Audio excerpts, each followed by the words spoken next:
ಸುದ್ದಿ ಸಾಮ್ರಾಜ್ಯ ವೀಕ್ಷಿಸ್ತಿರುವ ಎಲ್ಲರಿಗೂ ನಮಸ್ಕಾರ. ನಾನು ನಿಮ್ಮ ಸೀತಾರಾಮ್. ಆಗಲೇ ಬೆಳಗ್ಗೆ ಹೇಳಿದಂಗೆ RCB ತಂಡದ ಅಪ್ಡೇಟ್ ಸೌಂಡಿಗೆ ಬರ್ತೀನಿ ಮತ್ತೆ ಮ್ಯಾಚ್ ಮುಗಿದ ಮೇಲೆ ಅಂತ ಹೇಳಿದ್ನಲ್ಲ.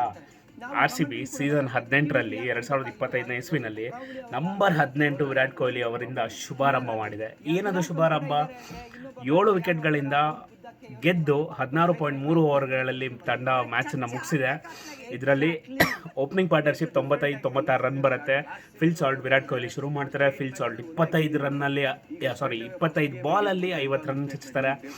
ಕ್ಲೂಲೆಸ್ ಆಗೋಗ್ತಾರೆ Kolkata Knight Riders. Remember, Kolkata Knight Riders ಬಂದು title defenders, last year champions. Almost ತಂಡ ಹಾಗೆ ಇದೆ ಅವ್ರದ್ದು. ಎಲ್ಲರೂ champion players. Dre Russ, Sunil Narayan, Ajinkya Rahane ಆಡಿದಂಥ ಬ್ಯಾಟಿಂಗ್ ಇವತ್ತು ವಾವ್, ಮೈಂಡ್ ಬ್ಲೋಯಿಂಗ್ ಬ್ಯಾಟಿಂಗ್ ಅವನಂತೂ. ಬಟ್ ಇಷ್ಟೆಲ್ಲ ಇದ್ದಾಗ್ಲೂ ಫಸ್ಟ್ ಮ್ಯಾಚು RCB ಗೆಲ್ಲತ್ತೆ. ಸೀಸನ್ 18 ಈಸ್ ಫಾರ್ ನಂಬರ್ 18 ಅಂತ ಹೇಳ್ತಿರ್ತೀನಲ್ಲ, ಹಾಗೆ ಇವತ್ತು ಶುಭಾರಂಭ ಮಾಡಿದ್ದೀವಿ. 7 ವಿಕೆಟ್ಗಳಿಂದ ತಂಡ ಗೆದ್ದಿದೆ. ಟಾಪ್ 1 ಇರ್ತೀವಿ. ಆ್ಯಂಡ್ ನಮ್ಮ ನೆಟ್ ಕೂಡ ಎಲ್ಲೋ ಹೋಗಿದೆ ದೂರದಲ್ಲಿ. ಇದು ಹೀಗೆ ಕಂಟಿನ್ಯೂ ಆಗಲಿ ಅಂತ ಬೇಡ್ಕೊಳ್ತಾ ಎಲ್ಲ RCB ಅಭಿಮಾನಿಗಳಿಗೆ ಧನ್ಯವಾದಗಳು. ಶುಭರಾತ್ರಿ. ಚೆನ್ನಾಗಿ ನಿದ್ದೆ ಮಾಡಿ. RCB. ಈ ವಿಡಿಯೋ ನಿಮಗೆ ಇಷ್ಟ ಆಗಿದ್ರೆ ಸುದ್ದಿ ಸಾಮ್ರಾಜ್ಯ ಚಾನಲ್ನ ಸಬ್ಸ್ಕ್ರೈಬ್ ಮಾಡಿ, ಈ ವಿಡಿಯೋನ ಲೈಕ್ ಮಾಡಿ, ಶೇರ್ ಮಾಡಿ, ಕಾಮೆಂಟ್ ಮಾಡಿ ಅಂತ ಹೇಳ್ತಾ ಸೈನಿಂಗ್ ಆಫ್. ನಾನು ನಿಮ್ಮ ಸೀತಾರಾಮ್. ಮತ್ತೆ ಸಬ್ಸ್ಕ್ರೈಬ್ ಮಾಡಿ ಸುದ್ದಿ ಸಾಮ್ರಾಜ್ಯ ಚಾನಲ್ಗೆ. Good night.